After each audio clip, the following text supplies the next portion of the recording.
Greetings Ventures, this is Lorne, your guild advisor, and welcome to the start of DanMachi Season 3 and the start of my cut content and episode reviews for the season. If you guys don't already know, I make a ton of DanMachi videos. Like my past three, or my big past three videos, were all what Season 2 the anime skipped between the Wargame arc, the Pleasure Quarter arc, and then the last two episodes of Season 2, which covered Volume 8, which pretty much got 80% of the content skipped from the light novel. So check those videos out if you're curious. And I also made that before you watch DanMachi Season 3 video that covers a lot of key points if you don't have time for all of that before heading into here, Season 3. I'll be going through these episodes from a light novel perspective, from that point of view as a reader. And I'm not going to spoil anything that happens in the future. Anything I say in these videos pertains to the light novel content that's covered in the actual episode itself. So I will commentate on how I feel about the episode and how it was adapted, and then fill in the things I thought was missing from the episode itself. So DanMachi Season 3 Episode 1, it begins Volume 9 of the light novels, and it covers about 73 pages worth of content, which is about a fourth of the novel, and that kind of worries me a little bit because as we go along with the light novels from 9 through 11, they get bigger in size, and we only have 12 episodes to work with here. So if we take 4 episodes to cover Volume 9, I'm a bit worried with how Volume 10 and 11 are going to be adapted, but I think they might try to adapt Volume 9 a bit faster than that. We'll just have to see how it goes, but again, guys, I was very worried about this season with how Season 2 went, so we'll see how it goes. Now, we start off the episode with a monster that was revealed at the very end of Season 2. She was teased, a Vivre, or Vivre. I don't know how to pronounce it. I believe it's French, or close to a French pronunciation. I'll say it once, and we'll just stick with Wine for now, because I can say Wine. But in this episode, they really rushed through the beginning, like, really quickly, because here in the anime adaptation, you see Wine just kind of running, being scared of something. You see the hunters coming after her, and then she trips over a root and then falls into a tree. The very beginning of the light novel is a bit different, and I think this really should have been adapted to establish the tone of the series and where the season is headed in its direction. Because Wine was just born in the dungeon, a monster with actual intelligence. She's able to think, she's able to talk. She gets born and she's just lost on where she needs to be. And as she's running in the light novel, she's all injured, and she runs into a monster. And she's like, oh, this is one of my kind, maybe they can tell me where I am. And she asks them, where am I? And then the monster just attacks her. So she runs from the monster, and then she runs up to two adventurers, two elves, and then she tries to go to them, and she notices her claws are like sticking out, and they're scared of her, so she tries to like hide them away, and then she says, help me. And of course the two adventurers are scared, they're confused, like, here is a monster talking to us. These monsters that we have been known to attack and kill because it's kill or be killed. Monsters and mortals have been fighting each other for so long, since ancient times. And here's one of them talking to us somehow and asking us to save her. And then one of the adventurers attacks her. So Wine runs again, not having any allies in the dungeon. Like, monsters like herself turn her away. Adventurers turn her away, she has no one to go to, and then we go into that sequence the anime begins with the hunters going after her, her tripping over the roots, and then going into the tree. And then as for why Belle is actually in the dungeon right now, like, you see later on, Lily's, like, reprimanding him for going solo, but that's not exactly the context for why Hestia Familia is on floor 19, the Colossal Tree Labyrinth. So how this is set up is that Hestia Familia had their regular party run and then made it all the way down to floor 18. And floor 18 is, of course, the safe zone where the city of Rivera is. And then they go meet Boars, which is the head of the town. You see him at the very end of Season 1. And he says he needs their help because there's an outbreak of firebirds. And you see the firebird that Bella attacks and kills in this episode. But basically, there's an outbreak of these firebirds and they need all the help they can get, because if there's too many firebirds out of control in floor 19, which is the beginning of the Colossal Tree Labyrinth, it could be a problem with all the flames and the tree labyrinth, and then possibly getting into Rivera. So they need their help. Belle gets separated from Hestia Familia because he's being placed in a a group of more advanced adventurers because he's level 3 and is much faster, so he's in an advanced group, separated from Hestia Familia. He ends up getting separated from that advanced group, of course, and then he runs into Wine. And part of the reason why Wine's appearance is so unusual, besides the fact that she can talk and think and feel and have tears, is because she is a weaver, a very rare species related to dragons, and normally a weaver has the body, like a more humanoid upper body, but they have a lower body that's like more of a snake tail, but she has actual legs. So she really doesn't look too different from us. And the first time that Bell actually meets her, he notices that she's scared of his knife. He tries to hide it away, but he can't make the decision to actually go and help her because she is a monster. He's not sure what to do. So he in the novel, he actually runs away because he's so indecisive about what to do about this peculiar situation. And then that's when the Firebird comes and it's about to attack Wine with its breath, and Bell goes back, he doubles back like, nope, I can't, I gotta save her, and then of course he saves her. And the first time she actually speaks to Bell is when Bell notices her injuries and tries to give her a potion. He has to explain what a potion is to her because she's flinching away because she doesn't know what he's about to pour on her, and she says, potion? And then Bell is just like, this monster just talked. And instead of Hestia Familia meeting Bell and fighting him with Wine, he's actually walking Wine back up to floor 18 because they're currently on 19. And he overhears Boris, the head of Revera, talking to those two adventurers that met Wine earlier that I told you about. And they're trying to convince Boris that they met a talking monster, and then Bell uses that chance to slip away with Wine and then unite with Hestia Familia on floor 18. And then he asks them not to go back into town, but to go into the forest, and then that's where that confrontation scene happens. And if you guys are unfamiliar with Sword of Retoria, it's a side series of DanMachi. There was one season of it. It's also a side series of light novels, but that goes over who Fells and Ornos are. Basically, Ornos is that old god you see sitting in the chair. He is basically the underground leader of the guild. He's the one actually making prayers to the dungeon, keeping watch over it, making sure it's safe.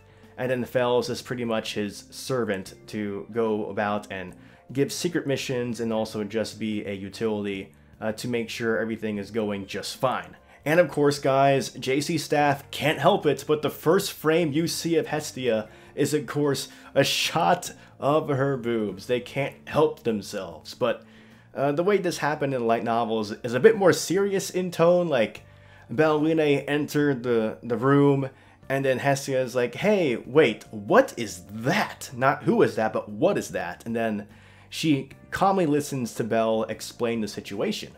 And before the anime actually goes into those information gathering scenes, there's a scene that plays out during that night when they're sleeping. Basically, Bell is attached to the couch with Wine because he won't let Bell go, so they sleep on the couch. And everyone just ends up going back into that living room because they don't trust Bell and Wine alone together.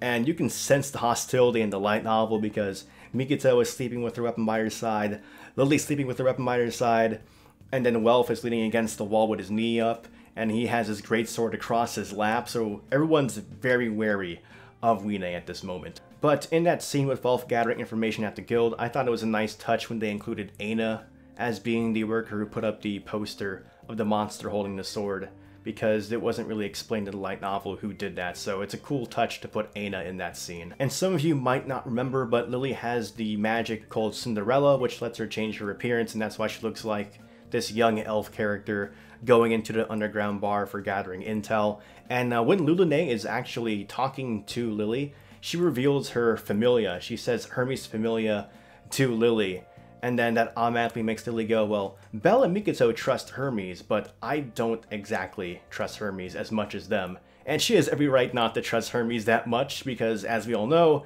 in season 1 of the anime, Hermes is the one that gave Mord that Hades helm, and then we know Mord kidnapped Hestia and then fought Belle. Hermes is a fishy guy. But a shout out to that Marlboro stink bomb that Lily uses to get Lulune off her trail, because that stink bomb was made by Naza, which I explained in my Familia Record video about her.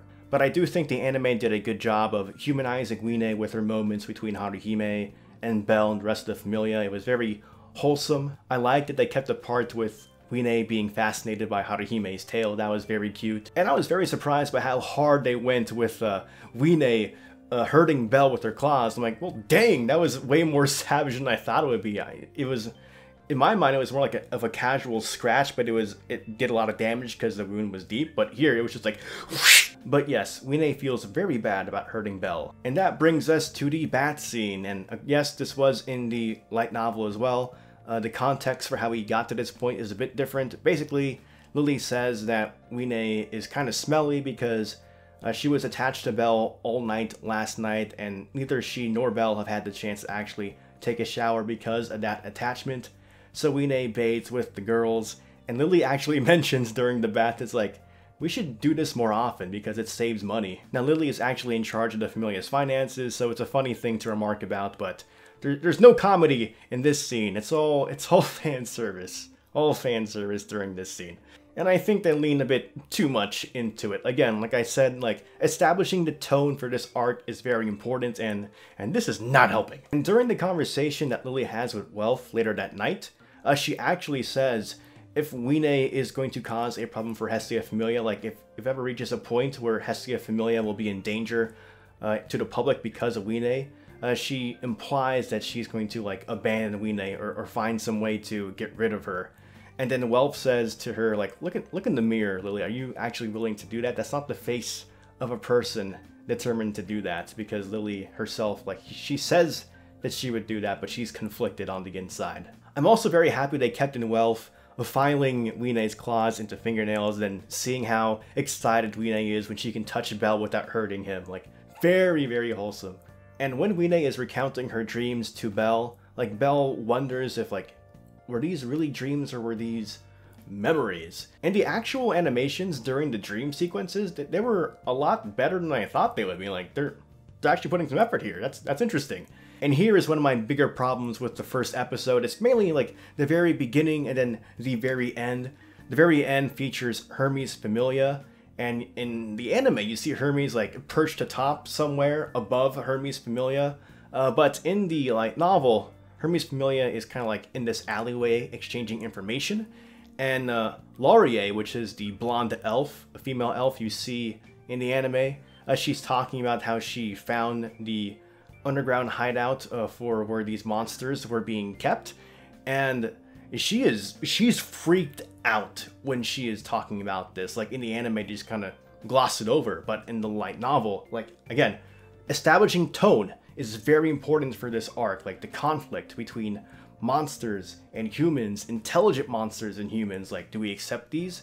Even though humans and monsters have been fighting each other for the ends of time. And then that's the thing that gets Laurier. Like, she's talking about her experience finding these monsters, and one of the actual monsters in the cage talks to her, gives her a monster horn, and in their dying breaths, this monster says to her, the monster speaks to Laurier and says, please give this to my comrade. And Laurier is shook from this because, again, Hermes Familia is in charge of investigating black markets by the guild. They're like a messenger familia and also handle tasks like that. And that was not in the memo. Like, I was told about finding monsters where they were being sold and hidden. No one told me they would talk. So she's super conflicted, she's freaking out, and so Hermes walks up to her and tells her, everything you have witnessed is my burden to bear. And that just kind of puts Hermes in a newer light, like, he really cares about his family members. But in the anime, he's just all high and mighty, just chilling, listening to them.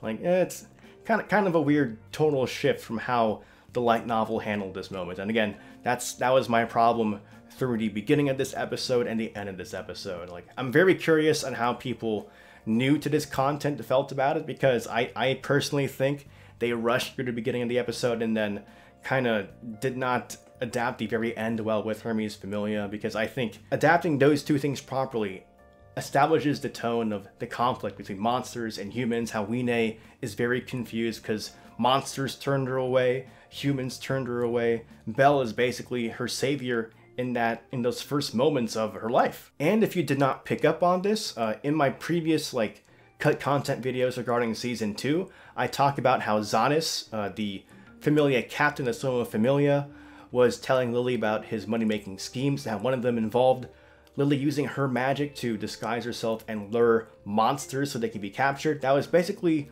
foreshadowing for right here. Basically this, the capturing and selling of monsters. And I did that season 3 opening reaction earlier in the week, and I said like, it kind of feels unfinished because there are some things that don't quite add up for me. Like, there's no writing in the book that Belle's holding. There's no text for the sign in the pub. And what do we see here in the finished OP at the very end of this first episode? Those 2 issues are still there. And usually there's that title card that's like, Dungeon ni Devi Motomeru no Machikata Daruka 3. And it's not there. There's no title screen that says that. I voice how I felt about the OP in that reaction vid. My same thoughts stand now. It's not the best like opening impression for the material down the line, because I said before, like, that opening is definitely not the greatest. I think the first season and second season openings are much better when it comes to like the actual animation and storyboarding. I might like season 3's opening song a bit more than the other 2, but season 2, hand down, the best animation, like just animation wise and storyboarding. Like, this one is not as visually engaging at all. It really needs more characters in it because so much more characters are involved than what you see in the opening. Now, the only thing that could redeem the opening is if they actually change the opening animation as we get closer to the latter half of the season, but we'll see if that actually happens. I don't know. And if you guys don't know about it, there's a DanMachi mobile game called Memoria Freze. It's a gacha game. They're actually doing small mini side stories every week with the airing of each episode of season 3. You can actually just watch the mini nice little side stories on the Mediocre's channel because he's going to be uploading them every week. This one is a quick like 4-minute one involving Belle, Hestia, and Weene. Just a nice little slice of life fluffy thing between the 3 of them. But if you actually are interested in playing the game, it's available on Android and iOS, and mostly all the events and quests are fully voiced, which is really cool. But again, you can watch the majority of all the events in the game on Mediocre's channel, and I'll link that in the video description. But guys, we'll see how season 3 goes. I wasn't too ecstatic about this first episode because again, I think it doesn't properly establish the tone that the rest of this season is going to have. Like, I thought the beginning should have been adapted a bit more closely with the light novel, as well as the adaptation of the moments with Hestia Familia. And again, this covered about 1/4 of Volume 9, and that makes me worry about the pacing, because if we are doing 4 episodes per volume, because it's going to be covering 3 volumes, it's going to be a problem when we get to Volume 10, and especially 11, because they are longer volumes than 9. But I really wish this was getting 13 episodes instead of 12, because Season 1 got 13 episodes, but we'll just have to see how JC staff handles it. But guys, based on how Season 2 went, I am not that optimistic, but I can only hope that they nail the moments they need to nail in at least Volume 11, which will be the climax to the arc, and it's full of amazing moments. And if they don't nail it, I don't know what the point was to rushing through Season 2. I honestly can't tell you. But again, I'll be doing those more in-depth cut content videos for Season 3, much like how I did my Season 2 videos, those big mega videos I released over the course of the last 2 weeks that cover all the skips and alterations from Volume 6, 7, and 8 adapted into Season 2. And I'll do the same for Volumes 9, 10, and 11 and how they're adapted into Season 3.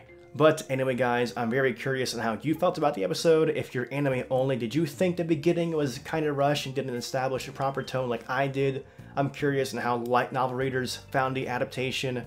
But if you're going to discuss any spoilers that go beyond what this episode covers, make sure to mark that as spoilers in the comments. But I will see you guys again for episode 2. If you liked the video, go ahead and give it a like, sub to the channel, check out the other DanMachi content I release, like my big Season 2 cuts and changes videos, and also follow me on Twitter and join my Discord. And as always, continue enjoying your time adventuring in Arayo and the dungeon. This is Lauren, your guild advisor, signing out. Even if the adaptation doesn't turn out that great, at least I got a great excuse to read volumes 9 through 11 again, because it's an amazing arc. I haven't reread them since I read them the first time, but it's truly amazing. Read the light novels if you ever have the time to. 鈍色の光照らす世界で今選ぼうその